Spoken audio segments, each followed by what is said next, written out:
Baghdad مولا میں آ گئے. آنے کے بعد کیا ہوا؟ میں اب اختتام کی طرف آ رہا ہوں. آپ تھوڑے پریشان ہو گئے کہ بغداد علم کا مرکز ہے, بڑے بڑے علماء درس دے رہے ہیں, میں یہاں کیسے تبلیغ کروں گا؟ آپ پریشان ہیں.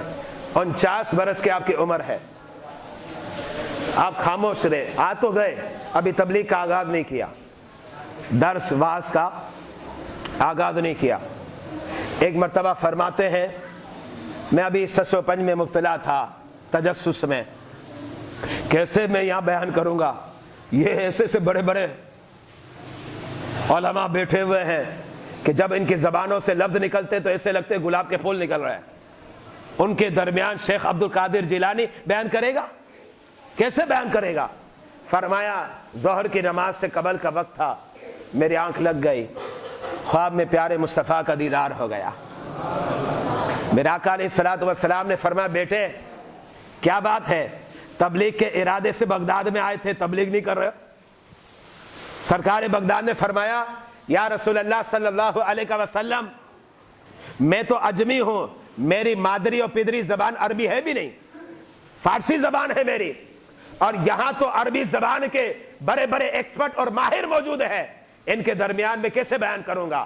میرے آقا نے فرمایا منہ کھولو اپنا, اور 7 مرتبہ لعاب دہن جو ہے شیخ عبد القادر جیلانی کے منہ میں اپنا ڈال دیا. 7 مرتبہ. فرماتے میری آنکھ کھل گئی. اب نماز ظہر ادا کی, نماز ظہر ادا کرنے کے بعد پھر میری آنکھ لگ گئی. فرمایا اب کون آیا؟ شہنشاہ ولایت شیر خدا حضرت علی شیر خدا تشریف لائے, اور ارشاد فرمانے لگے بیٹا منہ کھولو. اور حضرت علی شیر خدا نے اب 6 مرتبہ اپنا لعاب دہن جو ہے شیخ عبد القادر جیلانی علیہ الرحمہ کے منہ میں ڈالا, اور فرمایا بیٹا اب تیار ہو جاؤ اور میدان میں آ جاؤ, اب تم بھی واعظ دینا شروع کر دو. اب حوصلے بلند ہو گئے, اس لیے کہ پشت پناہی کہاں سے ہو رہی ہے؟ بارگاہ رسالت سے ہو رہی ہے. اب پشت پناہی کہاں سے ہو رہی ہے؟ بارگاہ شیر خدا سے ہو رہی ہے. سرکار بغداد فرماتے ہیں بغداد کی سرزمین پر میں نے اب بیان کرنا شروع کیا. فرمایا میرے بیان میں ابتدا میں کتنے افراد تھے؟ 2. جب میں نے بات شروع کیا 2 آدمی آ جاتے بیٹھ جاتے, میں بیان کرنے لگا, انہیں قرآن اور حدیث کا علم دیتا. فرمایا رب کا کرم کیسا ہو گیا, جبکہ بڑے بڑے سمندر موجود تھے علم کے, بڑے بڑے پہاڑ علم کے موجود تھے, اور ان کے وعظوں میں عوام کا ہجوم اور علماء کی بہتات اور کثرت نظر آتی تھی. فرمایا جب شروع کیا تو 2 افراد تھے, سلسلہ بڑھتا گیا. بڑھتے بڑھتے کیا ہوا پتہ آپ کو؟ کتابوں کے اندر موجود ہے 70,000 کا ہجوم بن گیا. 70,000. فرمایا پہلے چھوٹی جگہ پر تھا, وہ جگہ کم پڑی, پھر دوسری جگہ گیا, وہ جگہ کم پڑی, پھر دوسری جگہ.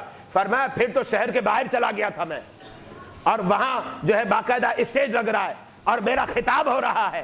فرمایا 70,000 کا ہجوم ہوتا, اور کتابوں کے اندر موجود ہے کہ عوام کا ہجوم 70,000 کا, اور علماء کی کثرت اور بہتات اتنی ہوتی کہ صرف 400 علماء غوث اعظم کے خطاب کو لکھا کرتے تھے. 400 علماء اور 70,000 کا مجمع, یہ کم نہیں ہوا. آپ اس سے اندازہ لگائیں, آپ کی بغل میں جو ہے ککری گرون ہے, یہ ککری گرون اگر سارا بھر جائے عوام سے کتنا مجمع ہوگا؟ شاید کوئی کہہ دے پتہ نہیں لاکھوں ہوگا. لاکھوں واکھوں نہیں ہوتا, بلکہ یہ تقریباً مجمع ہوتا ہے 25,000. 25,000 بمشکل ککری گرون میں لوگ آ سکتے ہیں, پورا آپ کا ککری گرون بڑھ جائے گا. اب 70,000 کا مجمع کتنا زیادہ ہوگا, اب اندازہ لگائیں. تقریباً 3 ککری گرون کے قریب جو ہے عوام کا جو ہجوم ہے, اس قدر ہجوم تھا سرکار بغداد سیدنا غوث اعظم کے, اور لاؤڈ اسپیکر بھی نہیں لگا تھا. ابھی تو آواز پہنچانے کے لیے اسپیکر لگانا پڑتا ہے, میری آواز ہی نہیں پہنچے گی, کیسے آواز پہنچے؟ لیکن سرکار بغداد جب خطاب فرماتے نا تو 70,000 کا ہجوم ہے, اور علماء کی کثرت اور محتاط ہے. 400 علماء آپ کے بیان کو نقل کر رہے ہیں اور فرماتے ہیں قریب والا جیسے سنتا تھا قسم خدا کی دور والا بھی ویسے ہی سنتا تھا. یہ بھی آپ کی کرامت تھی. اب ایسا لگا سارے سمندر ان کے مقابلے میں ماند پڑ گئے.